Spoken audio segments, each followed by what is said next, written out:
हमारी संस्कृति, हमारे संस्कार सदा रहें हमारे साथ। सब्सक्राइब करें तिलक।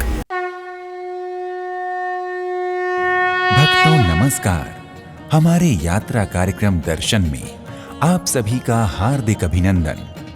हम आपको अपने इस लोकप्रिय यात्रा कार्यक्रम के माध्यम से विभिन्न ऐतिहासिक व धार्मिक स्थलों एवं मंदिरों की यात्रा करवाते आए हैं। इसी के अंतर्गत आज हम आपको जिस स्थान की यात्रा पर ले जा रहे हैं वो सिर्फ पौराणिक या धार्मिक रूप से ही नहीं अपितु प्राकृतिक सौंदर्य के कारण भी देश के कोने कोने से लाखों श्रद्धालुओं एवं पर्यटकों को अपनी ओर आकर्षित करता है। आज हम आपको दर्शन करवाने जा रहे हैं मध्य प्रदेश के अमरकंटक में स्थित ज्वालेश्वर धाम व अमरेश्वर महादेव मंदिर के। भोलेनाथ को समर्पित ज्वालेश्वर धाम मंदिर अमरकंटक से 8 किलोमीटर दूर शहडोल रोड पर छत्तीसगढ़ मध्य प्रदेश के बॉर्डर पर स्थित एक सुप्रसिद्ध प्राचीन मंदिर है। यहाँ विराजित महादेव स्वयंभू हैं, जिनका दर्शन करने व आशीर्वाद प्राप्त करने के लिए सिर्फ अमरकंटक ही नहीं, देश के कोने कोने से श्रद्धालु आते हैं। अमरकंटक के प्राकृतिक सौंदर्य में स्थित महादेव का ये मंदिर बहुत ही भव्य या विशाल तो नहीं है, पर साधारण से दिखने वाले इस ज्वालेश्वर धाम मंदिर की मान्यता व इसके पीछे जुड़ी पौराणिक कथाएं इस स्थान के महत्व को बढ़ा देती हैं, जिसकी वजह से महादेव का दर्शन पर्सन करने भक्त दूर दूर से खिंचे चले आते हैं। कहते हैं कि यहाँ स्थित शिवलिंग स्वयं महादेव द्वारा स्थापित है। पुराणों में इस स्थान को महारुद्र मेरु की संज्ञा भी दी गई है। भक्तों, ज्वालेश्वर धाम मंदिर के बाहर ही फल फूल, पूजा सामग्री, दूध दही एवं भोग प्रसाद की कुछ छोटी छोटी दुकानें बनी हुई हैं, जहां से श्रद्धालु भोलेनाथ के अभिषेक के लिए सामग्री लेकर मंदिर में प्रवेश करते हैं। प्रकृति की गोद में स्थित ज्वालेश्वर धाम का ये मंदिर धार्मिक होने के साथ साथ भक्तों को दिव्य शांति का भी अनुभव करवाता है। श्रावण के महीने में दूर दूर से कांवड़िए यहाँ आकर नर्मदा नदी के उद्गम से कांवड़ में जल भरकर 12 किलोमीटर पैदल यात्रा कर ब्रह्म मुहूर्त से ही ज्वालेश्वर महादेव का अभिषेक करने के लिए आते हैं। ज्वालेश्वर महादेव शिवलिंग के प्रकट होने के पीछे स्कंद पुराण में वर्णित एक कथा के अनुसार बलि का पुत्र बाणासुर अत्यंत बलशाली और शिव भक्त था। बाणासुर ने भगवान शिव की तपस्या कर अपने नगर को सदैव दिव्य और अजेय करने का वर प्राप्त किया, जिसमें भगवान शिव के अतिरिक्त कोई और ना आ सके। इसी तरह बाणासुर ने ब्रह्मा जी और विष्णु भगवान से भी वर प्राप्त किए और इस प्रकार से 3 पुर का स्वामी होने से बाणासुर त्रिपुर कहलाया। इसके पश्चात भगवान से प्राप्त शक्तियों के घमंड में बाणासुर उत्पाद मचाने लगा और फिर भगवान शिव ने पिनाक नामक धनुष से बाणासुर पर अघोर नाम के बाण का प्रहार किया। इस पर बाणासुर अपने पूज्य शिवलिंग को सिर पर धारण कर महादेव की स्तुति करने लगा। उसकी स्तुति से शिव प्रसन्न हुए और उनके बाण से त्रिपुर के 3 खंड हुए। तीनों खंड नर्मदा के जल में गिर गए। वहां से ज्वालेश्वर नाम का तीर्थ प्रकट हुआ। भक्तों, ज्वालेश्वर धाम महादेव के पौराणिक स्थल के रूप में पूजित होने के साथ साथ सोन नदी की उपनदी जोहिला नदी के उद्गम स्थल के रूप में भी महत्वपूर्ण है। शिव महापुराण में भी इस स्थान का वर्णन मिलता है। जोहिला नदी की उत्पत्ति से जुड़ी शिव महापुराण में वर्णित एक कथा के अनुसार राक्षस तारकासुर के 3 पुत्र थे। तीनों ने ब्रह्मा जी की तपस्या कर उन्हें प्रसन्न किया और वर के रूप में 3 पुरों की रचना करवाई। इसके पश्चात उन राक्षसों के आतंक से पीड़ित होकर सभी देवता भगवान शिव के पास गए। भगवान शिव ने क्रोध में तीनों पुरों को नष्ट कर दिया और एक पुर जलती हुई ज्वाला के रूप में धरती पर गिर गया। ज्वाला की भयावहता को देख लगा कि सृष्टि का विनाश हो जाएगा। ऐसे में देवताओं ने भगवान शिव से ज्वाला को शांत करने की प्रार्थना की। शिव जी ने इस ज्वाला को जल के रूप में परिवर्तित किया, जो जोहिला नदी के रूप में यहां से निकलती है। भक्तों, प्राकृतिक सौंदर्य से परिपूर्ण इस अमरकंटक क्षेत्र में ज्वालेश्वर धाम से कुछ ही दूरी पर दक्षिण दिशा में महादेव के एक और भव्य स्वरूप अमरेश्वर महादेव विराजमान हैं। अमरेश्वर का अर्थ ही है अमर करने वाले।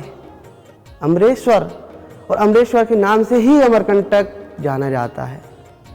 और जब महादेव ने विष का प्याला पिया था, जब इधर पे आके तपस्या की थी, तो जो उनके शरीर से पसीना की बूंदें निकली, उनसे माता नर्मदा का जन्म हुआ है।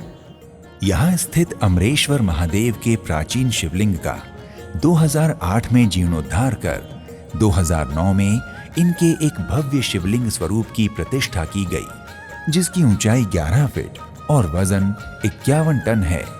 अमरेश्वर महादेव का ये रूप इतना विशाल है कि श्रद्धालुओं को भोलेनाथ का जलाभिषेक करने के लिए शिवलिंग के समीप ही गर्भगृह में बनी हुई सीढ़ियों को चढ़कर ऊपर जाना होता है और फिर वहां से भोलेनाथ का अभिषेक करना होता है। हजारों श्रद्धालुओं की आस्था का केंद्र बने इस मंदिर में भोलेनाथ से मांगी हुई हर मुराद पूरी होती है। अमरेश्वर महादेव के बारे में कहा जाता है कि ये मंदिर अमरकंटक क्षेत्र का केंद्र बिंदु है। अतः इस मंदिर से निकलकर 12 किलोमीटर तक किसी भी दिशा में जाने पर आपको अमरकंटक क्षेत्र की ही सीमा मिलेगी। ये जो अमरकंटक पर्वत है, इसका बिल्कुल केंद्र बिंदु है ये, जहाँ अमरेश्वर महादेव विराजमान है। इधर से आप 12 किलोमीटर कोई सी भी दिशा में जाएंगे तो आपको अमरकंटक क्षेत्र ही मिलेगा, उसकी ही सीमा मिलेगी आपको। और जो महादेव हैं, इनकी ऊंचाई अपनी 11 फीट है और 51 टन इनका वजन है, जो महेंद्रानंद गोस्वामी जी द्वारा स्थापित किए गए हैं। और इनको जो पहले थे जो अमरेश्वर महादेव, उनको माता अदिति द्वारा स्थापित किए गए थे, जो देवताओं की माता थी। भक्तों, अमरेश्वर महादेव से जुड़ी हुई एक प्रचलित कथा के अनुसार प्राचीन अमरेश्वर महादेव शिवलिंग की स्थापना देवताओं की माता कही जाने वाली माता अदिति द्वारा की गई थी, जिन्होंने अपने पुत्रों के अमर होने की कामना के साथ इस स्थान पर 1800 वर्षों तक महादेव की तपस्या की थी।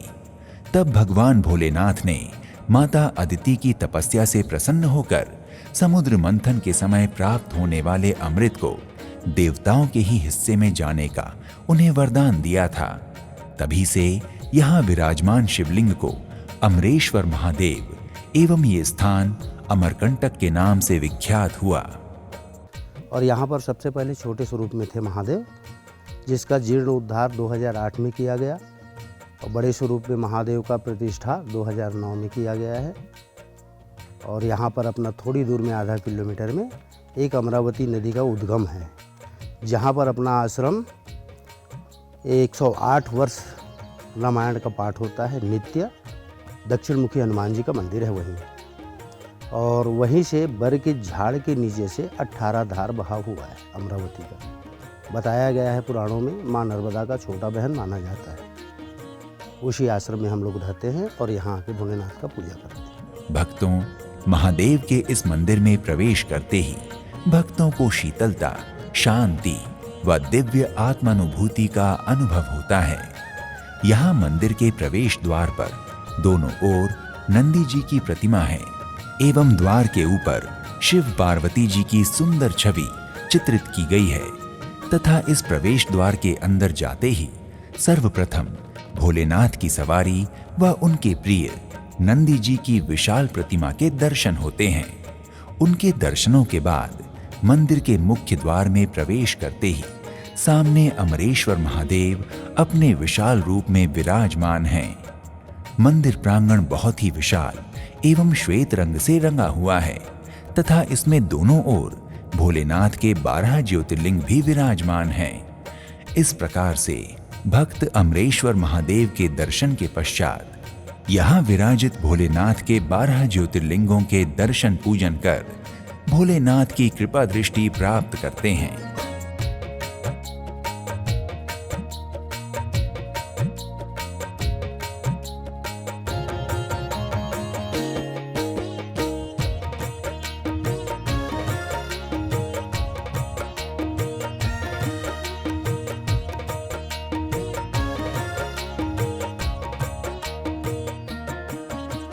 मंदिर के गर्भगृह की छत में सुंदर रंगीन चित्रकारी देखने में बहुत ही आकर्षक प्रतीत होती है। भक्तों, यहाँ महादेव ही नहीं अपितु मंदिर के ऊपरी हिस्से में भगवान गणेश की भी प्रतिमा है।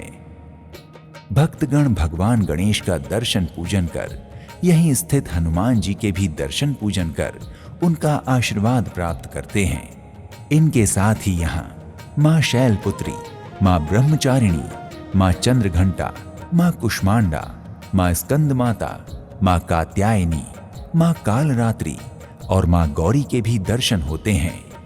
भक्तगण इन सभी देवियों का दर्शन कर अपनी सभी मनोकामनाओं को पूर्ण करने की प्रार्थना करते हैं। इनके अतिरिक्त यहाँ गुरु आदि शंकराचार्य जी की एवं राजा अग्रसेन की भी प्रतिमा है। इन मंदिरों की वास्तुकला बहुत ही सुंदर है। मंदिर के इस ऊपरी हिस्से से चारों ओर का दृश्य इतना सुहावना एवं मनमोहक प्रतीत होता है कि भक्तों को विशेष आत्म सुख का अनुभव होता है। भक्तों, अगर आप अमरकंटक स्थित ज्वालेश्वर अमरेश्वर महादेव की यात्रा का विचार कर रहे हैं तो यहाँ की यात्रा का सबसे अच्छा समय अक्टूबर से मार्च का है। भक्तों, आप ज्वालेश्वर धाम अमरेश्वर महादेव मंदिर की यात्रा वायु मार्ग, रेल मार्ग या सड़क मार्ग में से किसी भी मार्ग द्वारा आसानी से कर सकते हैं। वायु मार्ग द्वारा ज्वालेश्वर धाम पहुंचने के लिए अमरकंटक का निकटतम हवाई अड्डा जबलपुर में है, जो लगभग 245 किलोमीटर की दूरी पर है। वहां से आप प्राइवेट टैक्सी या सरकारी बसों द्वारा मंदिर तक आसानी से पहुंच सकते हैं। रेल मार्ग द्वारा ज्वालेश्वर धाम पहुंचने के लिए पेंड्रा रोड अमरकंटक का नजदीकी रेलवे स्टेशन है, जो लगभग 35 किलोमीटर दूर है। सुविधा की दृष्टि से अनूपपुर रेलवे स्टेशन अधिक बेहतर है, जो अमरकंटक से 72 किलोमीटर दूर है। आप इनमें से किसी भी रेलवे स्टेशन से कैब या टैक्सी के माध्यम से मंदिर तक पहुंच सकते हैं। इसके अतिरिक्त सड़क मार्ग द्वारा मंदिर तक पहुंचने के लिए अमरकंटक मध्य प्रदेश और छत्तीसगढ़ से सड़क मार्ग द्वारा भली भांति जुड़ा हुआ है। पेंड्रा रोड, बिलासपुर और शहडोल से यहाँ के लिए नियमित बसों की व्यवस्था है। इस प्रकार से आप सड़क मार्ग का उपयोग करके भी ज्वालेश्वर धाम आसानी से पहुंच सकते हैं। भक्तों, अगर आप अमरकंटक पहुंचकर ज्वालेश्वर महादेव व अमरेश्वर महादेव के दर्शन पूजन कर उनका आशीर्वाद प्राप्त करना चाहते हैं तो अपने बजट व क्षमतानुसार अपनी यात्रा का शुभारंभ कीजिए। आज के इस एपिसोड को बम भोले के जय घोष के साथ यहीं पर विराम देते हैं। आने वाले एपिसोड में आपसे फिर भेंट होगी। तब तक के लिए प्रणाम। इति शुभम।